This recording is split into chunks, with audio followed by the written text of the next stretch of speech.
Señor esté con vosotros. Lectura del Santo Evangelio según San Mateo. Gloria a ti, Señor. En aquel tiempo Jesús llegó al templo y mientras enseñaba, se le acercaron los sumos sacerdotes y los ancianos del pueblo para preguntarle: ¿con qué autoridad haces esto? ¿Quién te ha dado semejante autoridad? Jesús les replicó: os voy a hacer también yo una pregunta. Si me la contestáis, os diré yo también con qué autoridad hago esto. ¿El bautismo de Juan de dónde venía? ¿Del cielo o de los hombres? Ellos se pusieron a deliberar. Si decimos del cielo, nos dirá: ¿por qué no le habéis creído? Si le decimos de los hombres, tememos a la gente, porque todos tienen a Juan por profeta. Y respondieron a Jesús: no lo sabemos. Él, por su parte, les dijo: pues tampoco yo os digo con qué autoridad hago esto. Palabra del Señor. Gloria a ti, Señor. El Evangelio de hoy puede parecer extraño en este contexto del Adviento, pero en el fondo nos está diciendo quién es este que esperamos en el último día y el que celebraremos en el momento de la Navidad. Jesús va enseñando en el templo, enseña, dice el Evangelio, con autoridad, y llega el momento en que los jefes de del templo se empiezan a molestar. Hay multitud que estaba escuchando a Jesús y van hacia allí a ver qué pasa. ¿Con qué autoridad es esto?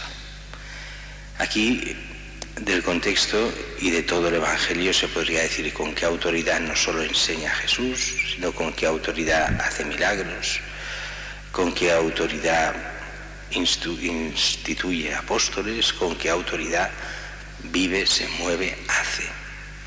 Y es el momento en el que Jesús ve la hipocresía de esta gente. En el fondo es como, no es tanto diciendo, bueno, queremos aprender de ti o a ver si realmente eres cierto o no, sino que el problema aquí es mucho más sencillo. Está el templo, este templo es nuestro, aquí ¿quién te ha dado permiso para estar aquí y empezar a hablar? Y entonces Jesús cambia los términos. Vosotros pedís autoridad, bien, yo os diré que autoridad, pero si a cambio me respondéis vosotros a una pregunta. En el fondo es lo que está diciendo es: si realmente buscáis la sinceridad y lo hacéis de buena fe, respondedme a esto. Entonces yo hablaré con vosotros perfectamente y os explicaré las cosas.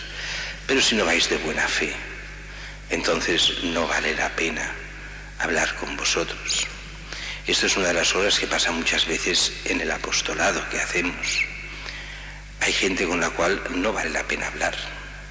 Cuando la gente está simplemente a la contra y lo único que busca es el hacer líos con la fe, pero no realmente la conversión, sino el cómo atacar, cómo molestar, no vale ni la pena responder a las preguntas que hacen. Es un poco lo mismo que pasaba en los primeros siglos de cristianismo. En los primeros siglos de cristianismo, a los paganos, una cosa es a los que empezaban a tener fe, se les explicaban las cosas, pero a los paganos que atacaban la fe no se les explicaba nada. Al máximo, para aquellos que quisieran desde el paganismo llegar a la fe, pues se hacían las famosas apologías, como la de Justino u otras, que eran explicaciones de la fe para los paganos.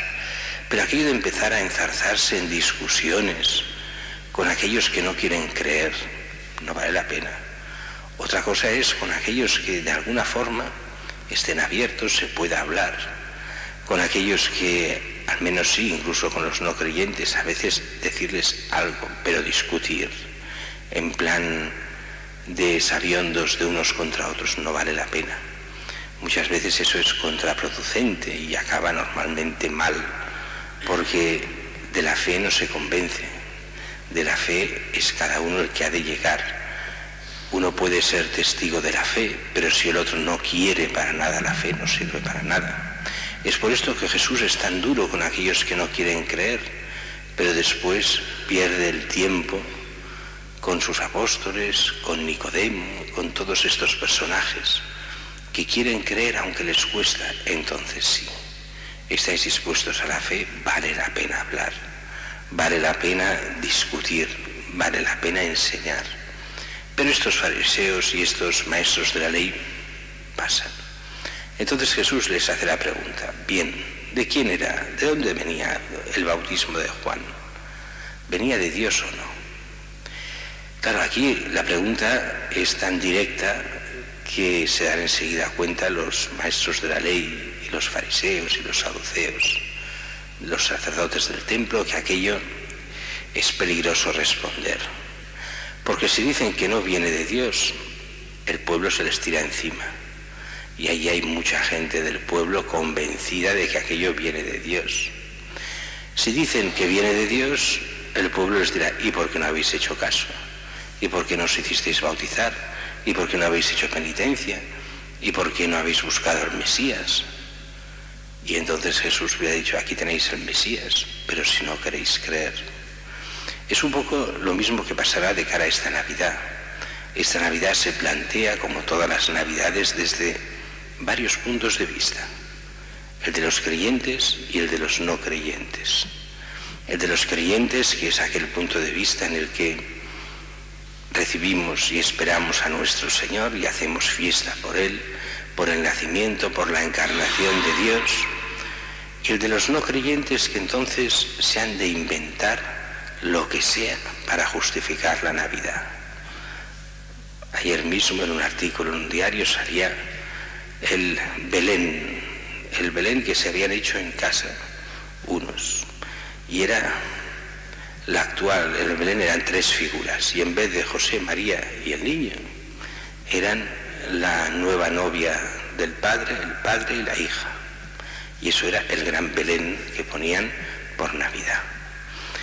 Demuestra en el fondo no solo la incultura, porque esta gente no es inculta, sino la maldad de fondo de estos que se creen posmodernos y se creen fantásticos y que han de cambiar el mundo y que están podridos por dentro.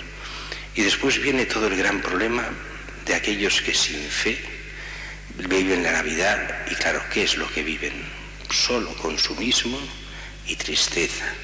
La tristeza del no saber qué es lo que se celebra, de una fiesta absolutamente vacía, porque sin Cristo la Navidad no tiene ningún sentido.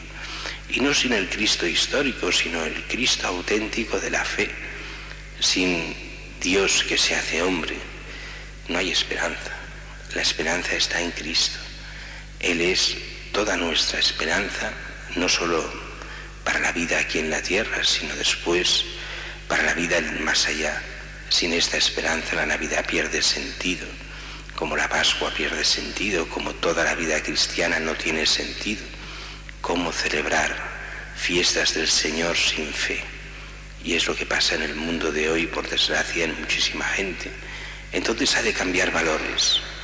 Y dice: la Navidad es familia, la Navidad es